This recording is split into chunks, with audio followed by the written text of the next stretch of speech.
Bonjour à toutes et à tous, je suis très heureux de vous présenter aujourd'hui la toute première vidéo de testandroid.com. C'est la première d'une longue série. On va parler de téléphone Android, on va parler de montre Android, on va parler de tous les objets connectés, soit Android, soit Android Wear, ainsi que des objets comme l'objet que je vais vous présenter aujourd'hui, la ZBlaze Rover, qui peuvent se connecter à un téléphone Android, mais qui ne sont pas directement sur un OS Android. Ce que je vais vous présenter aujourd'hui, c'est une montre. Et cette montre, c'est la ZBlaze Rover. Alors, si vous ne connaissez pas la marque ZBlaze, c'est tout à fait normal puisque c'est une marque chinoise assez peu connue en Europe. Ils exportent pas spécialement leurs produits. C'est une marque qui, à la base, se spécialise plutôt dans des caméras waterproof, des caméras résistantes plutôt faites pour le sport. Et cette fois, ils ont décidé de se lancer dans le marché des montres connectées. Et ils ont bien raison, vu qu'il y a de plus en plus de business à faire dans ce domaine. Alors, au niveau de la boîte de la montre, comme vous pouvez le voir, c'est une boîte assez minimaliste, hein, un carton blanc avec un petit dessin de la montre. À l'arrière, les specs sur lesquels on va revenir un peu plus tard. Et ce slogan More Than Slim, plus fin que fin, on pourrait dire en français. C'est vrai que cette montre ne fait que 8,8 mm d'épaisseur. C'est une belle performance, surtout comparé par exemple à des montres comme la Motorola 360 qui dépassent assez facilement les 1 cm.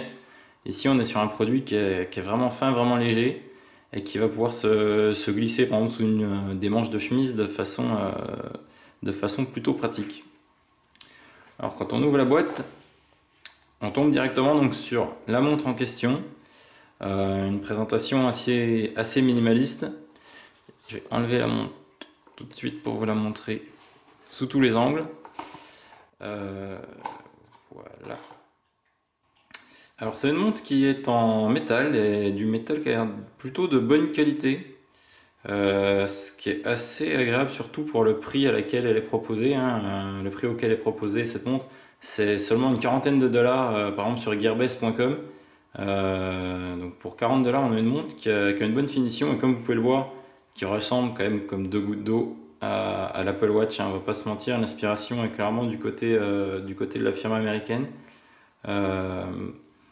Et c'est une montre quand même oui, qui a l'air solide. On est plutôt agréablement surpris pour le prix au niveau de la finition. Au niveau du bracelet, c'est du simili-cuir, c'est un peu plus léger.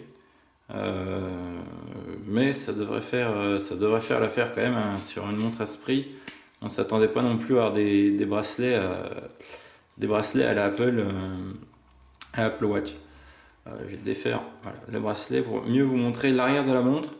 À l'arrière de la montre, on peut voir quatre petits points qui sont en fait la connectique qui va permettre de recevoir le socle qui va nous permettre de charger la montre en micro USB. Sur le côté droit de la montre, on retrouve un petit bouton qui, contrairement à l'Apple Watch, n'est pas une molette, hein, c'est un bouton de poussoir. Voilà, uniquement poussoir, donc ça va un peu restreindre son utilité, en tout cas dans la navigation. Mais c'est pas plus mal puisque l'interface tactile c'est plutôt optimisé pour le doigt de toute façon. Et c'est vrai que cette molette sur l'Apple Watch avait fait débat et au final il faut prendre le coup pour l'utiliser et ici ça sera une utilisation du coup plus simplifiée. Alors qu'avons-nous d'autre dans la boîte de la ZBlaze Rover? A priori le strict nécessaire, hein, le strict minimum. On retrouve le câble micro USB, format standard, du coup c'est bien pratique, hein, si vous avez des téléphones Android de ces dernières années ou même d'autres types d'objets, hein, comme je sais pas, des manettes de console, etc. Vous avez déjà ce type de câble, du coup si vous perdez celui-là, pas de problème, vous pourrez toujours recharger votre montre. Alors un petit point sur l'autonomie pendant qu'on parle de recharger sa montre, hein, je n'ai pas encore lancé la montre, mais elle est donnée sur le site du constructeur pour 72 heures en stand-by, 8 heures en communication. Donc lors d'un test un peu plus poussé dans quelques jours, on verra si ces chiffres sont véridiques. En tout cas, elle est donnée pour 3 jours d'utilisation, ce qui est plutôt dans la moyenne pour ce type d'objet. Et dans ce petit plastique, on retrouve donc, comme je vous disais il y a quelques secondes, le socle avec les 4 marqueurs, les 4 connectiques qui vont venir se mettre à l'arrière de la montre pour pouvoir la recharger comme ceci. avec donc un emplacement, voilà, l'emplacement micro USB pour recharger la montre directement par le socle. Et voilà, c'est bien nécessaire de le préciser, un petit manuel, hein, très très minimaliste. D'ailleurs, s'il est quand même en anglais, et il faudra y aller avec la loupe parce que c'est écrit très petit. Mais bon. Alors, pour apprendre un peu les specs de cette montre, alors comme je disais tout à l'heure, c'est pas une montre sous Android Wear, hein, donc c'est une montre qui peut se connecter à Android, mais dont l'interface, en tout cas le système, se limite surtout des notifications.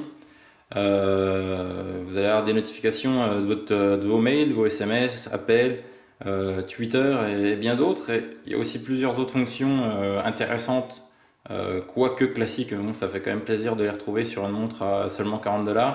C'est avoir la météo, avoir l'altimètre. Il y a aussi un track step donc, qui va calculer votre nombre de pas et vous permettre de faire un suivi. Il y a aussi quelque chose une application qui va vous permettre de vérifier la façon dont vous dormez ou faire une petite synthèse de votre sommeil pour vous améliorer, enfin vous aider à mieux dormir. Et un G-sensor, donc capteur de gravité, tout ce qu'il y a de plus classique, capteur de mouvement. Et on a un écran donc de 1,54 pouces 240 par 240. C'est pas mal hein, pour ce prix, surtout quand on compare à nouveau à la Moto 360. La Moto 360 c'est du 320 par 290 il me semble. Donc on n'est pas si loin que ça. Et surtout dans cette gamme de prix on a un écran qui est pas Retina on va dire, mais quand même d'une résolution conséquente. Donc c'est plutôt intéressant. Et comme je disais tout à l'heure, 8,8 mm d'épaisseur, c'est un beau chiffre, hein. Ça va permettre ça va satisfaire les petits poignets, les gens qui aiment avoir une montre légère. D'ailleurs, c'est une montre mixte, donc voilà pourquoi peut-être elle est aussi fine pour plus plaire aux femmes. Euh, Au niveau des specs, du coup, comme il n'y a pas Android Wear à faire tourner, on est quand même sur quelque chose d'assez peu puissant sur le papier, un processeur 108 MHz, 24 mots de RAM, 32 mégas de ROM. Bon, c'est pas fait pour stocker des données, c'est pas fait pour stocker un OS, c'est fait pour se connecter en Bluetooth et recevoir des notifications. Et on verra dans le test d'ici quelques jours sur testandroid.com avec la vidéo, avec toutes les photos, avec toutes nos impressions écrites. On verra si ça tient ses promesses, mais en tout cas